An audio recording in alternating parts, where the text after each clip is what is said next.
Evening, good morning, good afternoon, wherever you are when you see this video. Thanks so much for watching and for joining me, Dorothea, on Through an Orthodox Christian Lens. It is September 24th, 2025. I have an interesting article to share with you, and then a couple of Orthodox Christian prophecies that relate to this article. So let's go to the article. Power of Siberia II, forging a new energy axis to bypass Western hegemony. The Russia-China pipeline deal is a geostrategic breakthrough for Eurasia, spelling the decline of Western influence, the rise of a multipolar world, and the slow collapse of the dollar's energy reign. This came out the 19th of September. During Russian President Vladimir Putin's September trip to China, Moscow and Beijing agreed to advance construction of the long-awaited or anticipated Power of Siberia II, POS-2 gas pipeline. The agreement was confirmed by Gazprom CEO Alexei Miller as a legally binding memorandum signed between Russia's state gas giant and the China National Petroleum Corporation, CNPC. The 2,600-kilometer pipeline will transport up to 50 billion cubic meters of gas annually from the Yamal region in western Siberia to northern China via Mongolia. The pipeline project is not merely about energy, although Europeans initially sought solace in the notion that Russia had lost its customers by cutting itself off from their energy markets. They in fact triggered Moscow's strategic redirection of its energy toward the east. POS-2's strategic weight lies in its capacity to rewire Eurasian trade routes, provide Beijing with a reliable alternative to U.S.-aligned LNG exporters, and consolidate a new axis of economic resilience outside the Western-controlled system. As Moscow seeks to offset the collapse of its European gas market and China shores up long-term energy security, POS-2 marks a turning point in the global energy order, away from U.S. dominance and toward a multipolar Eurasia-led future. From exclusion to integration. The signing ceremony between the Russian Federation and the People's Republic of China took place after the Shanghai Cooperation Organization, the CSO, summit in Tianjin. It also coincided with the 80th anniversary of China's liberation from Japanese occupation, marked by a military parade of the People's Liberation Army. POS-2 sends a powerful message both to the West and the global South. Unipolarity is obsolete. The era of coercive Atlanticist dominance is over. With the rise of the SCO, BRICS, and deepening military and economic alliances across Eurasia, it is fair to say that multipolarity is no longer mere rhetoric. POS-2 is the result of years of Gazprom planning. Although Moscow delayed its development since the early 2020s, primarily due to price disputes, route alterations, construction costs, and scheduling concerns, these hurdles were eventually overcome, just as they were with POS-1. That pipeline now transports 38 BCM annually to China, valued at $400 billion, and is set to rise to 44 BCM per year. Supplies through the Far Eastern Route and Sakhalin Island through a proposed new connector to POS-1 are scheduled to begin in 2027 and are expected to grow from 10 BCM to 12 BCM per year. POS-1 and POS-2 both emerged under similar geopolitical conditions. After Crimea's annexation in 2014 and under Western sanctions, Moscow turned eastward as China invested in the Yamal LNG project in Siberia, worth $27 billion. Today, CNPC and the Silk Road Fund hold around 30% equity share alongside Novatek, 50.1%, and Total. A route through resistance. As Gazprom sought to maximize all gas exports to Europe through Nord Stream 1 and 2, it also launched the Eastern Gas Development Program in 2007, targeting the Chinese market with integrated supply systems connecting East Siberia POS-1 and Southeast Asia POS-3. POS-2 was long suspended, but now demands rapid acceleration. Mongolia's Prime Minister, I can't pronounce that name, told the Financial Times in July 2022 that the feasibility study for POS2 had been completed and that construction was expected to begin in 2024. While an earlier proposal envisioned a route through the Altai Mountains into China's Xinjiang region, by 2019, Beijing had signaled a preference for a path from Irkutsk through Mongolia into the Chinese capital. Environmental concerns from Altai's local authorities also influenced this decision. The route is now largely set, with only minor modifications anticipated. So we have Russia's internal pipeline network, proposed West Line. Okay, Power of Siberia 2, that's where this is. Siberia 1. China East Line.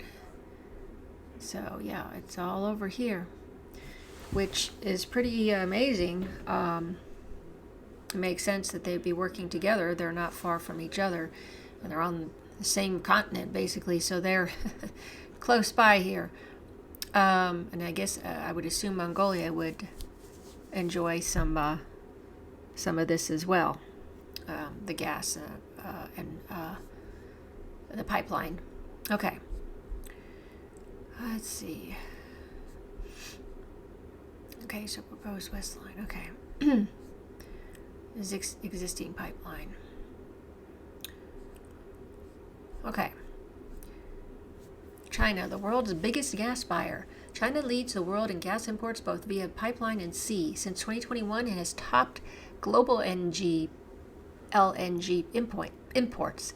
In 2024 alone, it imported 107 BCM of LNG and 71 BCM via pipelines. International Energy Agency, IEA, data show that China's LNG imports have been falling year on year amidst weak demand and rising competition with Europe for LNG cargoes.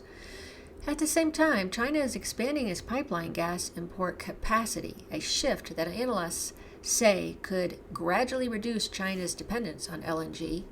Currently, gas flows from Turkmenistan, 35 BCM, Myanmar, 12 BCM, and Russia via POS1, 38 BCM, are key.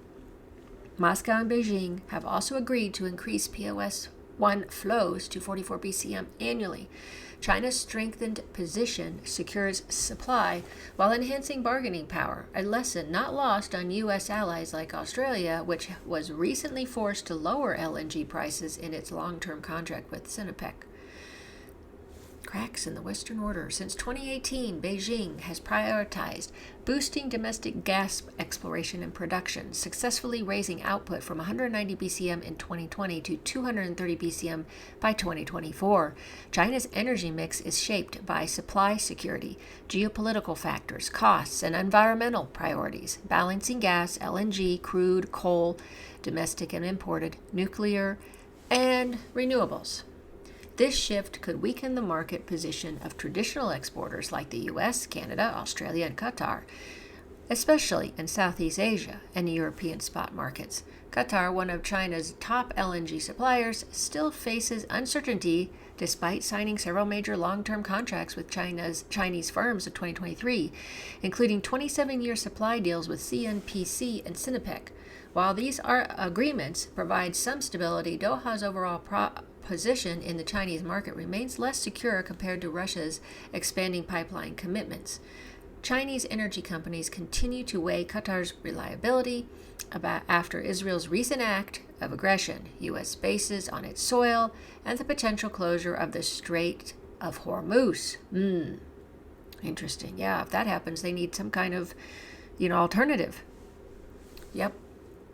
I see why China's doing this and why they're working with Russia and Russia vice versa. Qatar may be forced to offer deeply discounted prices to remain competitive. It could ramp up production to drive prices down or limit volumes to maintain high prices, but only for a while. There's no doubt that POS2 will transform the global gas market. LNG trade will suffer and the impact will extend to maritime shipping. Some large tankers may be rendered obsolete by 2030.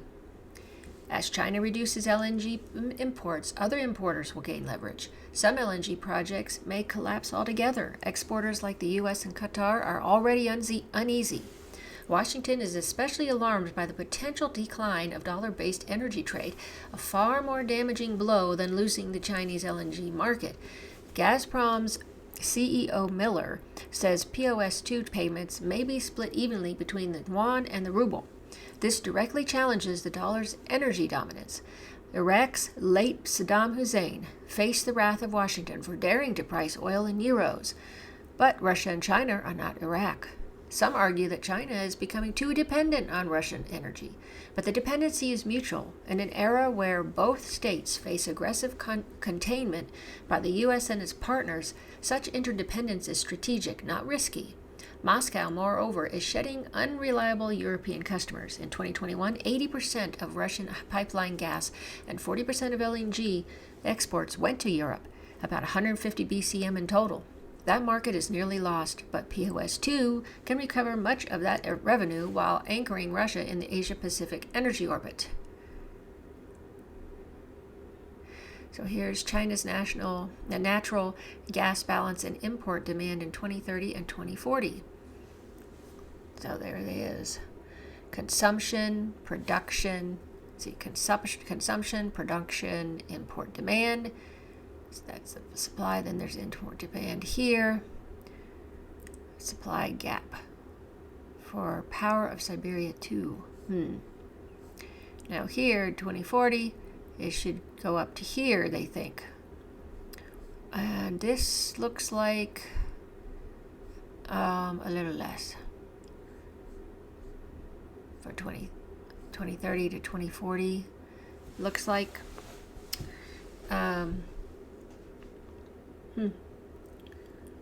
okay, let's see. Low end, high end, yeah.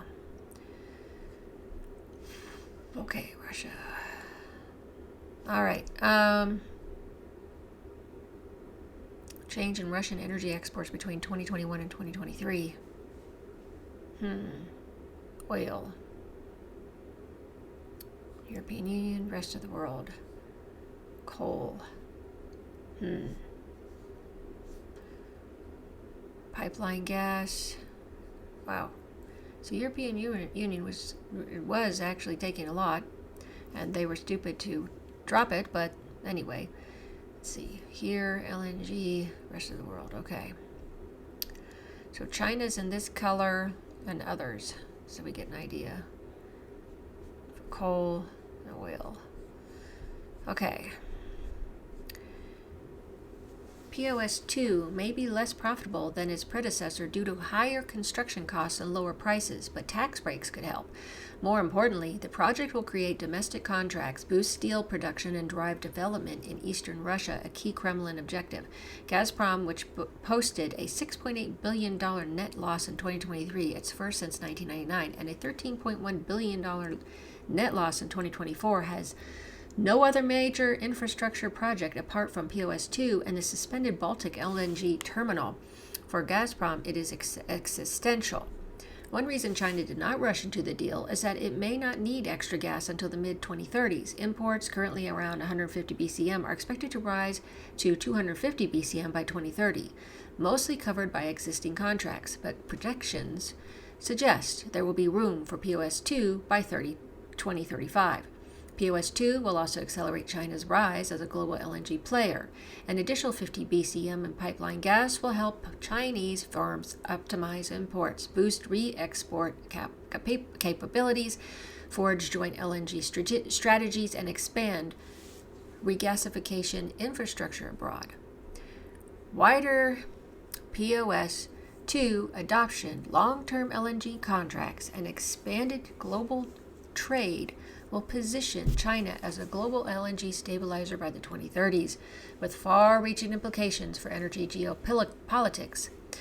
Viewed from any angle, POS2 is a win for multipolarity.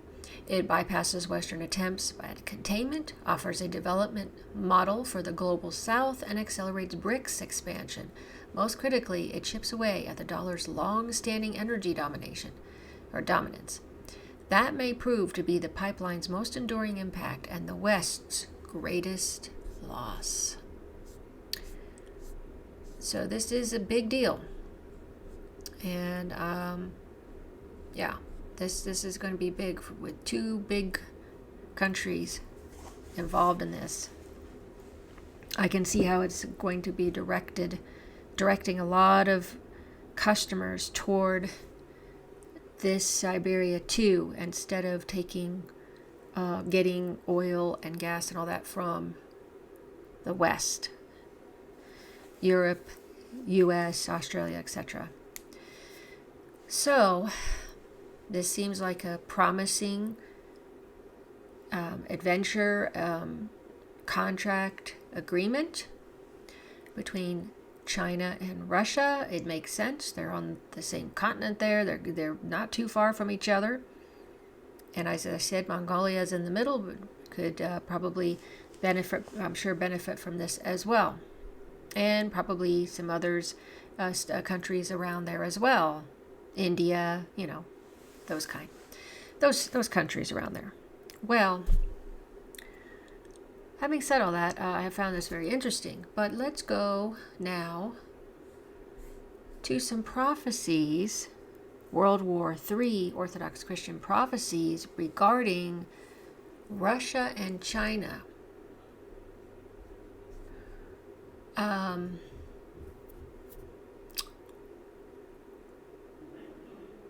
Okay.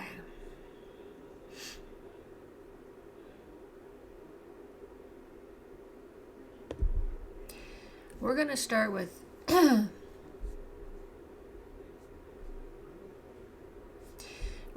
higher schema monk Seraphim Veritsky of Moscow, who reposed in 1942. This is what he says. When the East will get stronger, everything will become shaky. Numbers are on their side. When the East gets stronger. Not only that, they have sober workers and industrious people, while there is such drunkenness with us. There will come a time when Russia will be torn into pieces. At first, they will divide it, and then they will begin to steal its wealth. The West will do everything to help the destruction of Russia, and for a time will give its eastern part to China. The Far East will fall into the hands of Japan, and Siberia to the Chinese, who will begin to move into Russia, marry Russian women, and in the end, by cunning and craftiness, will seize the territory of Siberia as far as the Urals. But when China will want to go further, the West will resist and will not allow it. The East will be baptized in Russia. The whole heavenly world, together with those on earth, understand this and pray for the enlightenment of the East. So, as you see, they're talking about the Siberia section here and what the Chinese are going to do. Elder Theodosius, Cashin of Minvudi, he proposed in 1948, shortly after the outbreak of war with Germany in 1941. He says, do you really think that was the war, 1941 to 45? The war is still to come. It will begin from the east, and then from all sides like locusts, the enemies will spread over Russia. That will be the war. During that memorable conversation, wrote Schema Monk Archimandrite Seraphim Tapochikin, I guess that's how you say it. A woman from a Siberian town was present.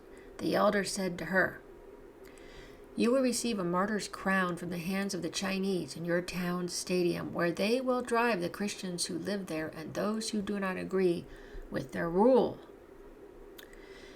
This was the reply to her doubts with regard to the words of the elder that practically the whole of Siberia will be captured by the Chinese. The elder told what had been revealed to him about the future of Russia. He did not name names. He only emphasized that the time for the accomplishment of his words was in the hands of God, and much depended on how the spiritual life of the Russian church would develop, insofar as the strength of faith in God among the Russian people would correspond to the believers' struggles in prayer. The elder said that the collapse of Russia, in spite of her apparent strength and the cruelty of the authorities, would take place very quickly. At first, the Slavic people will be split off. Then the Union republics will fall away, the Baltic, Central Asia, and Caucasian republics, and Moldavia. After this central power in Russia will weaken still more, so that autonomous republics and regions will begin to separate themselves. Then a great collapse will take place. The power of the center will cease to be recognized de facto by the autonomous regions, which will try to live independently and will no longer pay any attention to orders from Moscow. The greatest tragedy will be the seizure of Siberia by China. This will not take place through military means. This will not take place through military means. In consequence of the weakening of the authorities in the open frontiers, masses of Chinese will move into Siberia, will snap up property, enterprises, and flats. Well, that sounds really believable to me. They are already doing that in several places, including some land of ours. By means of bribery, intimidation, and agreements with the authorities, they will gradually take control of the economic life of the towns. Everything will take place in such a way that one morning the Russians living in Siberia will wake up in a Chinese state. The destiny of those who remain there will be tragic but not hopeless. The Chinese will deal cruelly with every attempt at resistance. That was why the elder prophesied a martyric end in the stadium of the Siberian town for many Orthodox and patriots of the homeland. Okay, the West will assist this creeping conquest of our land and in every way support the military and economic might of China out of hatred for Russia. But then they will see the danger for themselves, and when the Chinese try to conquer the Urals, this time by military might, and go even further, they will by all means hinder this and will even be able to help Russia in deflecting the invasion from the east. Russia must stand her ground in this battle. After sufferings and complete impoverishment, she will find in herself the strength to recover, and the coming regeneration will begin in the lands conquered by the enemies, in the midst of Russians left in the former republics of the Union. Their Russian people will realize what they have lost, will recognize themselves to be citizens of that fatherland which is still alive, and will want to help her rise from the ashes. Many Russians living abroad will begin to help the reestablishment of life in Russia. Many of those who are able to flee from persecutions will return to the immemorial Russian lands so as to fill up the abandoned villages, till the neglected fields, and use the mineral resources that remain untapped. The Lord will send help, and in spite of the fact that the country will have lost its main seams of raw materials, they will find the oil and gas without which a contemporary economy cannot work in Russia. The elder said that the Lord would permit the loss of huge territories given to Russia because we ourselves were not able to use them worthily, but only spoiled and polluted them. This is interesting. But the Lord will leave in Russia's possession those lands which became the cradle of the Russian people and were the base of the great Russian state. This is the territory of the great Muscovite principality of the 16th century, with outlets to the Black, Caspian, and North Seas. Russia will not be rich, but still she will be able to feed herself and force others to reckon with her. To the question, what will happen to Ukraine and Belarus? The elder replied that everything is in the hands of God. Those among those people who are against union with Russia, even if they consider themselves to be believers, will become servants of the devil. Wow. The Slavic people have one destiny, and the monastic fathers of the Kiev caves, Lavra, will yet utter their weighty word. They, together with the choir of the new martyrs of Russia, will, by their prayers, obtain a new union of the three brother people. They posed one more question to him on the possibility of the restoration of the monarchy in Russia. The elder replied that this restoration must be earned. It exists as a possibility, but not as something predetermined. If we are worthy, the Russian people will elect a czar, but this will become possible before the very enthronement of the Antichrist, or even after it for a very short time. Amazing.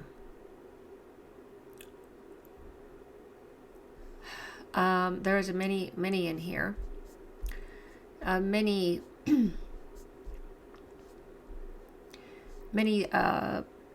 prophecies. I wanted to share just those two because it's pretty long and it is very detailed information there. I also want to say that if we go to this, you'll see later on from Elder Joseph's prophecy, Elder Joseph of WWIII, it says,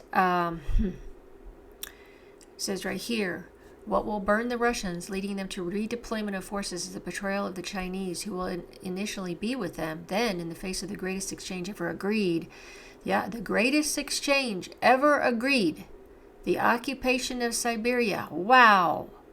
We were just talking about that in that article. I find that just fascinating. They will withdraw and allow NATO to hit the Russians in the back. So, this explains how that happens from Elder Joseph's point of view and his prophecies. But it lines up with the two other prophecies of the two saints I mentioned there. And then I think there was another one mentioned as well. But very important information here, because that's exactly the greatest exchange ever agreed. And this is a great exchange. This is a huge deal. As we saw on the map, this thing is big.